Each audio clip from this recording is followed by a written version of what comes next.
Root 5 तुम लोग को बिल्कुल समझ में आ गया है कि नहीं आ गया है? बोलो बाबू, आ गया है समझ में?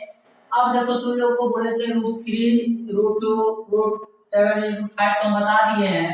अब देखो तो रूट 3 को अगर मान ले एग्जाम में पूछ दिया, ठीक है, तो ऐसे ही बनाना है। जैसे देखो यहाँ क्या करना है कि अब इसको तो हम डिटेल में समझा दिए हैं। तो अगर यहाँ देखो प्रश्न में पूछ ले जाए, अगर पूछ दे कि रूट 3 को आप प्रूफ कीजिए, सिद्ध कीजिए कि रूट 3 जो है √3 एक अपरिमेय संख्या सा दे दे, तो देखो जस्ट ऐसे ही सेम करना है। इसके जगह देखो जरा 3 कर देना है। अब जहां जहां 5 है ना बाबू, वहां वहां तुम 3 धर दो। कोई दिक्कत है तो बोलना। यहाँ भी देखो क्या कर दो बाबू, अब 3 धर दो, 3 धर दो। अब बताओ यहाँ भी 3 धर दो, तो 3 धर दिए, तो बताओ, तो ये तो बताओ स्क्वायर से रूट तो कट जाता है, तो ये तो 3 बच जाएगा यहाँ 5 की जगह में। यहाँ क्या हो जाएगा बाबू, 3 हो जाएगा। कोई दिक्कत किसी को? अब बताओ, तो बताओ यहाँ पर भी 5 की जगह में क्या हो जाएगा बाबू, 3 हो जाएगा। समझ गए बाबू? तो साथ से गुना किए। अब देखो यहाँ 3 गुना है तो भाग में जाएगा, तो ये बताओ 5 की जगह में क्या आ जाएगा, 3 हो जाएगा। कोई दिक्कत? कोई दिक्कत नहीं है।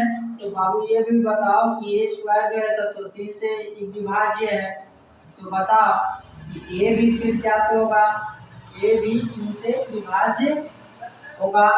अब देखो, अब माने हैं गुना माना कि ए बराबर 5 के माने हैं बाबू, तो यहाँ पर 5 की जगह में तुमको 3 मानना है, 3 के, ठीक है, 3 के, जहाँ के एक धनात्मक पूर्णांक है बाबू, ए बराबर ए का मान समीकरण 1 में रखने पर।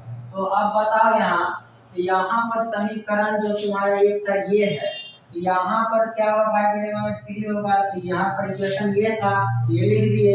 अब बताओ जब मान बिठाना था तो यहाँ बी स्क्वायर लिखिए, अब ए स्क्वायर है तो ए की जगह में जो बाबू है, ए के जगह में देख रहे हो ए बराबर हमने माना है 3 के, तो यहाँ पर भी तुमको क्या होगा, तो 3 के बैठाना होगा बाबू।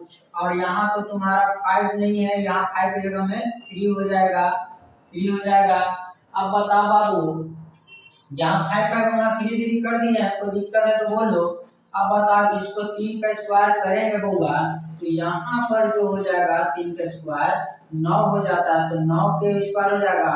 और ये तो 3 है ना बाबू, 3 है तो 3 लिखना होगा बाबू। अब 3 से इसको काट दो 9 के, तो 3 बार में कट जाएगा बाबू।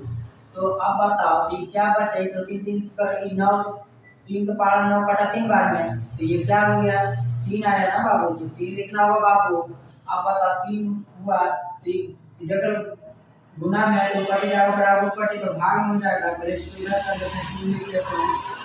आप इसको देखो गुना में तो बराबर कट ले जाए तो भाग में जाएगा, 5 की जगह में 3 हो जाएगा बाबू। सेम ही है, जस्ट खाली संख्या बदल देना है।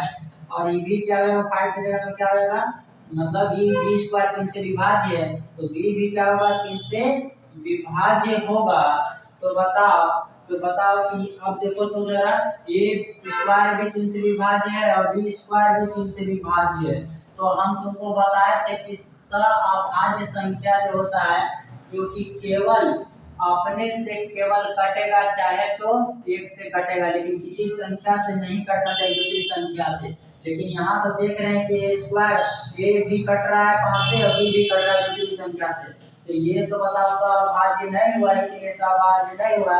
तो बताओ कि विरोधाभास उत्पन्न कर रहा है, तो इसीलिए बताओ कि यह संभव नहीं है, अतः हमारी मान्यता गलत है।